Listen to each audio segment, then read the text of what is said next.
Hello there, and welcome back to part 2 of Charles Dickens' The Signalman.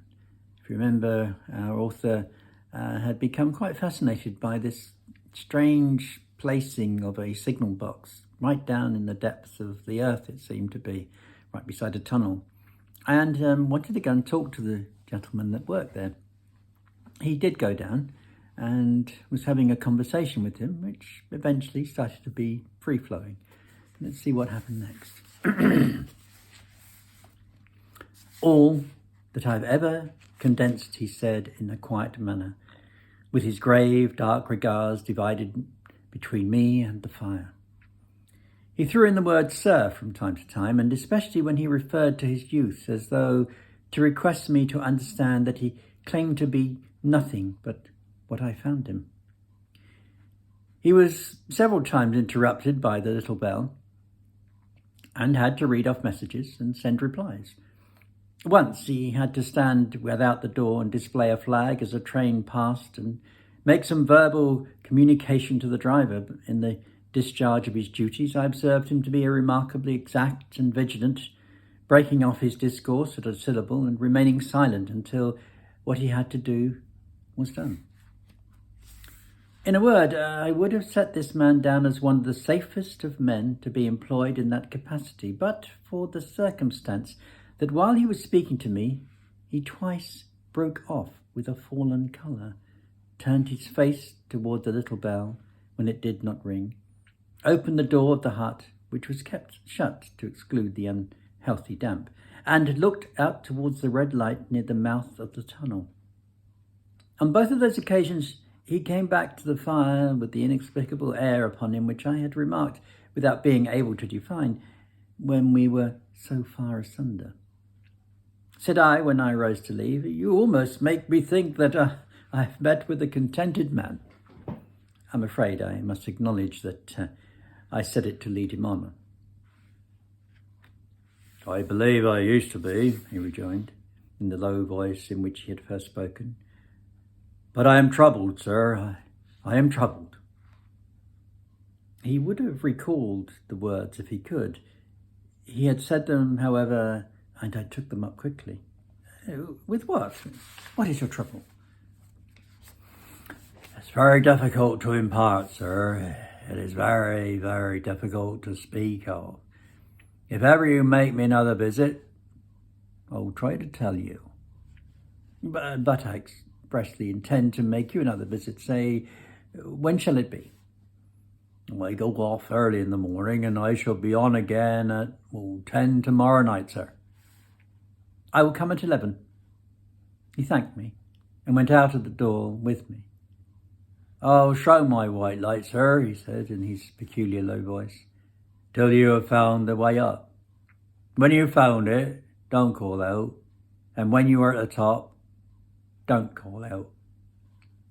His manner seemed to me to make the place strike colder, but I said no more than, "Very well. And when you come down tomorrow night, don't call out. Let me ask you a parting question. What made you cry, 'Halloa below there' tonight?" "Heaven knows," said I. I cried something to that effect." "Not to that effect, sir. Those were the very words. I know them well." "I admit they were the very words I said. I said them, and no doubt, because I saw you below." "No other reason?" "What other reason could I possibly have?"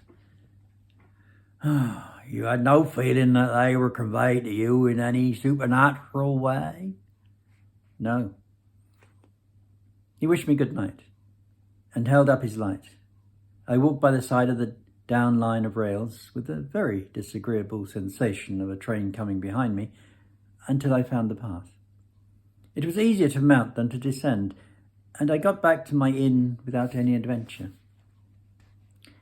Punctual to my appointment, I placed my foot on the first notch of the zigzag next night as the distant clocks were striking 11. He was waiting for me at the bottom with his white light on. "I have not called out," I said, when we came close together. "May I speak now?" "By all means, sir." "Good night, then. Here's my hand." Good night, sir, and here's mine.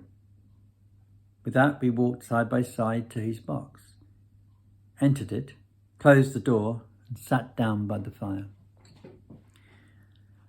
I have made up my mind, sir, he began, bending forward as soon as we were seated, and speaking in a tone but a little above a whisper, that you shall not have to ask me twice what troubles me. I took you for someone else yesterday evening. That troubles me. That mistake? No, that's someone else. Who is it? I don't know. Well, like me? I don't know. I never saw the face. The left arm is across the face, and the right arm is waved, violently waved, this way. I followed his action with my eyes. It was the action of an arm gesticulating with the utmost passion and vehemence. For God's sake, clear the way. One moonlit night, said the man, I was sitting here when I heard a voice cry, "Hello or below there!" I started up, looked from that door, and saw there's someone else standing by the red light near the tunnel, waving as I just now showed you. The voice seemed hoarse with shouting, and it cried, "Look out! Look out!" And then again, "Hello or below there! Look out!" I caught up my lamp, turned it on red, and ran towards the figure calling, "What's wrong? What's happened? Where?" I stood just outside the blackness of that tunnel. I advanced so close upon it that I wondered at its keeping the sleeve across its eyes. I ran right up to it and had my hand stretched out to pull the sleeve away, when it was gone. Into the tunnel, said I. No, I ran into the tunnel 500 yards. I stopped and held my lamp above my head and saw the figures of the measured distance and saw that the wet stains stealing down the walls and trickling through the arch. I ran out again faster than I had run in, for I had a mortal abhorrence of the place upon me. And I looked all round the red light with my own red light, and I went up to the iron ladder and the gallery above it. And I came down again and ran back here, and I had telegraphed both ways. An alarm had been given, "Is anything wrong?" The answer came back both ways, "All's well." Resisting this slow touch of a frozen finger tracing out my spine, I showed him how that this figure must be the deception of his sense of sight, and how that figures originating in disease of the delicate nerves that minister to the functions of the eye were known to have often troubled patients, some of whom had become conscious of the nature of their affliction, and had even proved it by experiments upon themselves. As to an imaginary cry, I said, do but listen for a moment to the wind in the unnatural valley while we speak, and so low, and to that wild harp it makes of the telegraph wires.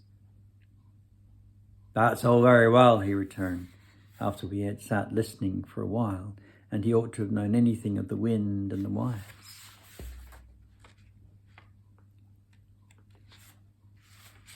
He who so often passed the long winter's nights there, alone and watching, but he would beg to remark that he had not finished. Well, we'll see what else he's got to say tomorrow. Getting a bit chilling, isn't it? Who is this mystery figure we can't find? Until tomorrow, stay safe, be good, most of all be kind, won't you? See you soon. God bless. Bye-bye.